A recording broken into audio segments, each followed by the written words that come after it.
जैसा कि आप लोग देख रहे होंगे, हम कुछ संख्या में आप गिन सकते हैं, 20-25 भी संख्या नहीं है, इतनी संख्या में हम लोग इको गार्डन धरना स्थल पर बैठे हुए हैं। ये पता होगा कि 29 तारीख को माननीय बेसिक शिक्षा मंत्री के आवास का घेराव किया और 30 तारीख को हम लोगों ने माननीय मुख्यमंत्री जी के आवास के घेराव की प्लानिंग करी, वहाँ तक पहुँचे और प्रशासन के द्वारा पकड़ के हम लोग इको गार्डन भेजे गए। लेकिन हम लोगों की बात माननीय मुख्यमंत्री जी के आवास के घेराव को लेकर विभाग में, शासन में और पूरे प्रशासन में बहुत बड़े लेवल पर पहुँची है। हम लोगों की मुलाकात कराई गई माननीय मुख्यमंत्री जी के सचिव से, उन्होंने ज्ञापन लिया और मीटिंग के लिए मुख्यमंत्री जी से अवगत करा के समय देने की बात कही। जब उधर से सूचित किया जाएगा तब माननीय मुख्यमंत्री जी से मीटिंग होगी। और माननीय बेसिक शिक्षा मंत्री के आवास का घेराव हुआ था, जिस पर एसीपी साहब सीओ हजरतगंज ने आश्वस्त किया है कि शिक्षा मंत्री से आप लोगों की मीटिंग कराई जाएगी।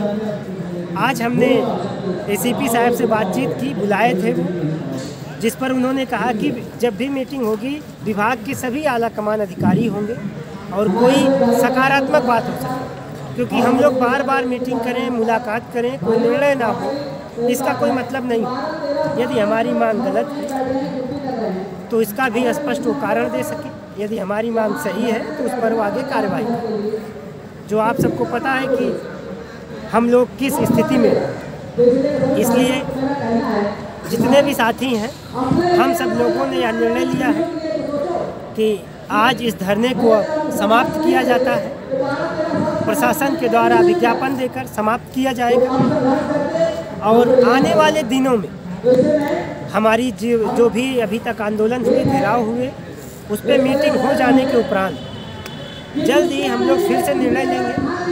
और जब भी कभी आंदोलन होगा वह 1 दिवसीय आंदोलन होगा। लखनऊ में आएंगे, तांडव करेंगे, शासन और प्रशासन से लड़ेंगे, अपनी मांग रखेंगे। जब तक हम लोगों की नियुक्ति नहीं हो जाती तब तक यह चीज़ करना ही करना। और आपको बता दें 2 तारीख से सदन चल रहा है, उस सदन की कार्यवाहियों में हम लोगों को भाग लेना है। एक चीज़ें वहाँ बता दी गई।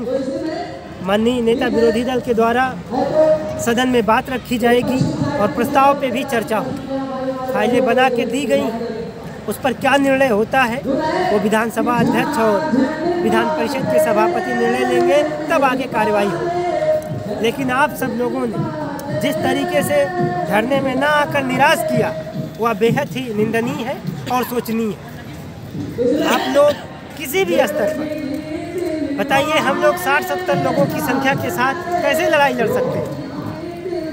नौकरी तो सभी को चाहिए, लेकिन जब धरने की बात होती है, जब सहयोग की बात होती है तो आप लोग नदारद हो जाते हैं। यदि ऐसा ही रहा तो कोई भी व्यक्ति किसी भी स्तर पर नहीं लड़ पाएगा। नौकरी सभी को चाहिए तो सभी को लड़ना होगा, सभी को संगठित होना होगा, सभी को साथ आना होगा। हम अकेले या 10-12 लोगों के साथ इस प्रक्रिया को नहीं बढ़ा सकते। और जो भी बातें होती रहेंगी, जो भी मीटिंग का सार होगा वो आप सबको अवगत कराएंगे। कल विधान परिषद की सुनवाई हुई थी, उस सुनवाई में प्रमुख सचिव के द्वारा एक डेट का समय लिया गया, लेकिन उन्होंने यह बात स्पष्ट तौर से माना कि 68,500 शिक्षक भर्ती में 5% की रिलैक्सेशन ओबीसी, दिव्यांग और भूतपूर्व सैनिक, स्वतंत्रता संग्राम सेनानी इन वर्ग के अभ्यर्थियों को नहीं दी गई है, अन्य भर्तियों में दिया गया था। इसी प्रकरण पर राष्ट्रीय पिछड़ा वर्ग आयोग और राज्य पिछड़ा वर्ग आयोग का आदेश भी आ चुका है। इन सभी आदेशों पर हमने रिव्यू फाइल किया।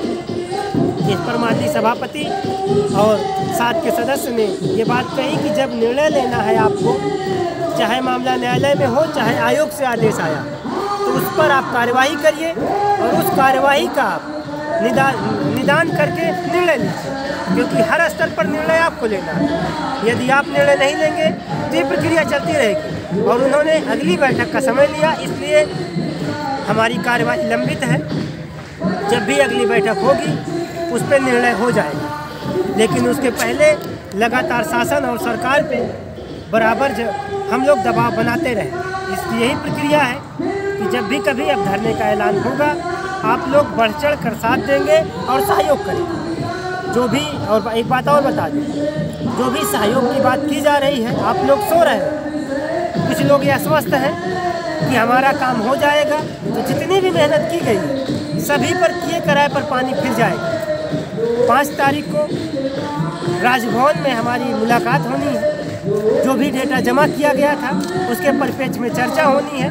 वहाँ की जो अपडेट होगी आप सबको सूचित करेंगे। लेकिन आप लोग घर में बैठे हैं, न धरने में आ सकते हैं, न सहयोग कर सकते हैं, तो कोई भी काम नहीं हो सकता। इसलिए मैं बहुत ज़्यादा कुछ ना कह के अपनी बात को समाप्त करता हूँ और आप सबसे यह आश्वस्त होना चाहता हूँ कि आप लोग धरने में भी साथ रहेंगे और सहयोग भी करेंगे, क्योंकि यदि ऐसा नहीं करते हैं तो यह लड़ाई नहीं लड़ी जा सकती। बहुत बहुत धन्यवाद, नमस्कार।